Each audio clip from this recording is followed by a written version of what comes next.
कर दो अस्सलाम वालेकुम प्यारे दोस्तों। आज की इस वीडियो में हम आपको सैर करवाने जा रहे हैं दुनिया की एक गलीज तरीन और नाजायज रियासत इसराइल की। आज की इस वीडियो में हम आपको यहूदी लोगों की जिंदगी के बारे में बताएंगे। उनके मुकद्दस मकामात कौन से हैं, उनकी इबादत कैसे होती है, उनका रहन सहन कैसा है, और इसके अलावा उनकी जिंदगी के बारे में और भी बहुत से ऐसे राज बताएंगे जो आपको हैरान कर देंगे। तो जल्दी से वीडियो को शुरू करते हैं, लेकिन इससे पहले वीडियो को लाइक, शेयर और चैनल को सब्सक्राइब जरूर कर लें। इसराइल का ऑफिशियल नाम स्टेट ऑफ इसराइल है। इस मुल्क की कुल आबादी तकरीबन 97 लाख के करीब है और इसका कुल रकबा लगभग 21,937 मुरब्बा किलोमीटर बनता है। लेकिन एक बात हमें बहैसियत मुसलमान हमेशा याद रखनी चाहिए कि हम इसे एक बाकायदा मुल्क नहीं मानते, बल्कि इसे फलस्तीन की जमीन पर कायम एक नाजायज और काबिज रियासत समझते हैं। असल में ये वही सरजमीन है जहां सदियों से फलस्तीनी मुसलमान रहते आए हैं और आज भी फलस्तीन के इलाके, वेस्ट बैंक और गज्जा की पट्टी इसी कब्जे और तनाज़ी की वजह से पूरी दुनिया में खबरों का मरकज बने रहते हैं। प्यारे दोस्तों, पूरी दुनिया में इस वक्त यहूदियों की तादाद तकरीबन 1,07,00,000 के करीब है। इनमें से तकरीबन 74 लाख यहूदी इसराइल में रहते हैं, जबकि बाकी अमेरिका, यूरोप और दुनिया के दूसरे ममालिक में आबाद हैं। तादाद के लिहाज से ये लोग दुनिया में ज्यादा नहीं हैं, लेकिन इसके बावजूद दुनिया की बहुत सी ताकतवर ममालिक इसराइल के खिलाफ खुलकर बात नहीं करते। यहाँ तक कि कई मुस्लिम ममालिक भी इसराइल को तस्लीम कर चुके हैं और इसके साथ सिफारती ताल्लुकात हैं। अगर हम मिडल ईस्ट की हालात को देखें तो एक वक्त था जब इसराइल को इराक, शाम, मिस्र और यमन जैसी ममालिक से खतरा बहुत था। लेकिन वक्त के साथ साथ इन ममालिक में जंगी, अंदरूनी लड़ाइयाँ और माशी मुश्किलात इतनी बढ़ गई। सिफारती ताल्लुकात अगर हम मिडल ईस्ट के हालात को देखें तो एक वक्त था जब इजराइल को इराक, शाम, मिस्र और यमन जैसे ममालिक से खतरा बहुत था। लेकिन वक्त के साथ साथ इन ममालिक में जंगें, अंदरूनी लड़ाइयाँ और माशी मुश्किलात इतनी बढ़ गईं कि अब वो पहले की तरह मजबूत नहीं रहे। इसी वजह से इजराइल को अपने इर्द गिर्द के कई ममालिक से अब वो खतरा महसूस नहीं होता जो पहले हुआ करता था। लेकिन इजराइल ईरान को अपने लिए अब भी बहुत बड़ा खतरा समझता है और ईरान ने इस खतरे का सबूत हालिया दिनों में बहुत अच्छे तरीके से दिया है। ईरान ने तल अवीव पर अब तक 600 मिसाइल और 2000 से ज्यादा ड्रोन्स फेंके हैं, जिससे तल अवीव में बेशुमार यहूदी जहन्नम वासिल हुए और बहुत सारी बिल्डिंग्स तबाह हो गई है। इजराइल के पास जदीद निज़ाम मौजूद है जिससे वो किसी भी मिसाइल या ड्रोन को हवा में ही तबाह करने की सलाहियत रखता है। लेकिन अल्लाह की रहमत और फजल से ये सिस्टम भी बहुत सारे ईरानी मिसाइलों को रोकने में नाकाम है और अभी ये हमले जारी हैं। तल अवीव में लोग जमीन के नीचे बने बंकर्स में रह रहे हैं, या जैसे ही खतरे की घंटी बजती है तो सब लोग भागकर बंकर्स में चली जाते हैं और पूरे इजराइल में इस वक्त खौफ का समा है।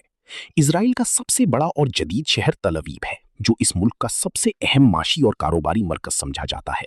दुनिया की बड़ी बड़ी कंपनियां यहाँ सरमायाकारी करती हैं और इसे इजराइल का सबसे तरक्की याफ्ता शहर भी कहा जाता है।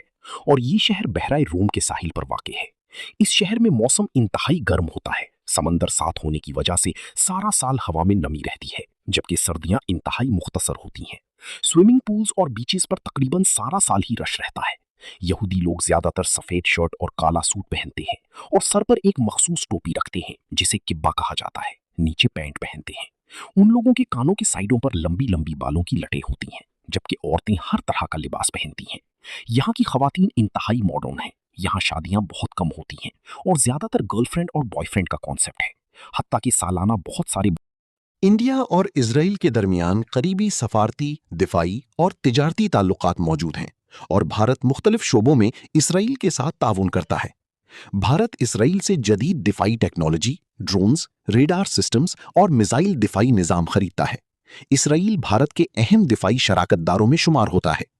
इसराइल की जदीद आबपाशी, ड्रिप इरिगेशन और ज़रई टेक्नोलॉजी भारत में बड़े पैमाने पर इस्तेमाल हो रही है।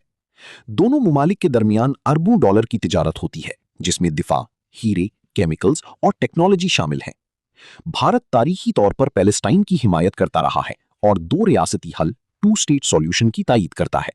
ताहम हालिया दिहाइयों में भारत ने इसराइल के साथ ताल्लुकात भी बहुत मजबूत किए हैं। इसलिए भारत फलस्तीन की सियासी हिमायत और इसराइल के साथ अमली ताउन दोनों को साथ लेकर चलने की कोशिश करता है। जमीनें खरीद रही हैं ताकि आहिस्ता आहिस्ता वहां यहूदी आबादी बढ़ जाए और मुसलमानों की तादाद कम होती जाए। दोस्तों, एक और बात समझना भी बहुत जरूरी है। बहुत से लोग इसराइल को गाली देते वक्त ये नहीं सोचते कि इसराइल दरअसल एक पैगंबर का नाम भी है। इस्लामी रिवायात के मुताबिक हजरत याकूब अलैहिस्सलाम को इसराइल कहा जाता था और उनकी औलाद को बनी इसराइल कहा जाता है। असल में ये लफ्ज है, इसलिए इस चीज की एहतियात किया करें। तेल अवीव में ट्रेन और ट्राम दोनों ही मौजूद हैं, जो बिल्कुल यूरोपीय माहौल की तरह है। ट्राम रोड्स पर लोगों के साथ साथ चलती हैं और जगह जगह स्टेशन मौजूद हैं। इसके अलावा बेहतरीन बस ट्रांसपोर्ट सिस्टम भी मौजूद है। प्राइवेट टैक्सी बहुत कम इस्तेमाल होती हैं क्योंकि लोगों के पास अपनी जाती गाड़ियां मौजूद हैं। तेल अवीव दुनिया के सबसे बड़े बिजनेसमैन लोगों का भी घर है, जो कि करोड़ों नहीं बल्कि अरबों खरबों डॉलर्स के मालिक है। याद रहे कि यहूदी दुनिया की हर ब्रांड में और हर इंडस्ट्री में अपना खास शेयर रखते हैं। इसी वजह से ये लोग दुनिया के अमीर तरीन लोगों में शुमार होते हैं। कोई भी पाकिस्तानी डायरेक्ट इसराइल नहीं जा सकता क्योंकि पाकिस्तान इसराइल को बाकायदा मुल्क ही तस्लीम नहीं करता। और पाकिस्तानी पासपोर्ट पर एक जुमला लिखा है कि ये पासपोर्ट दुनिया के तमाम ममालिक के लिए कारामद है सिवाय इसराइल के। इसी वजह से आम पाकिस्तानी शहरी बराह रास्त इसराइल का सफर नहीं कर सकते। हालबत्ता जॉर्डन या लिबनान के रास्ते से जरूर जा सकता है, और वो भी ग्रुप की सूरत में, सिर्फ सयाहत के वीजा पर। इसके अलावा कोई दूसरी सूरत नहीं। लेकिन दुनिया की दूसरी बहुत से ममालिक के लोग जब इसराइल जाते हैं तो वो ज्यादातर तेल अवीव के बेन गुरियोन एयरपोर्ट के जरिए दाखिल होते हैं। वहां मुसाफिरों से सख्त सिक्योरिटी चेकिंग और मुकम्मल तफ्तीश की जाती है क्योंकि इसराइल सिक्योरिटी के मामले में रिवायत के मुताबिक ये मुकद्दस संदूक हैकले सुलेमानी में रखा गया था, जो हजरत सुलेमान अलैहिस्सलाम की तामीर करदा इबादतगाह थी। लेकिन फिर 586 कबले मसीह में बाबुल के बादशाह बख्त नसर ने इस इलाके पर हमला किया। इसने इस इबादतगाह को मुकम्मल तौर पर तबाह कर दिया और बहुत से लोगों को गुलाम बनाकर अपने साथ ले गया। और इसके बाद ताबूत सकीना का असल मकाम तारीख में वाज़े तौर पर मालूम नहीं हो सका। इसी वजह से आज तक ये एक बड़ा तारीखी और मजहबी राज समझा जाता है। कुछ रिवायात के मुताबिक ये तबाह हो गया, जबकि बाज नजरियात ये भी कहते हैं कि ये अब भी किसी खुफिया जगह पर मौजूद हो सकता है। बाद में कई सौ सालों के बाद बनी इसराइल ने इसी जगह पर एक नई इबादतगाह तामीर की, जिसे दूसरा हैकल कहा जाता है। लेकिन ये इमारत भी बाद में 70 ईस्वी में रूमी सल्तनत के हमले में तबाह हो गई।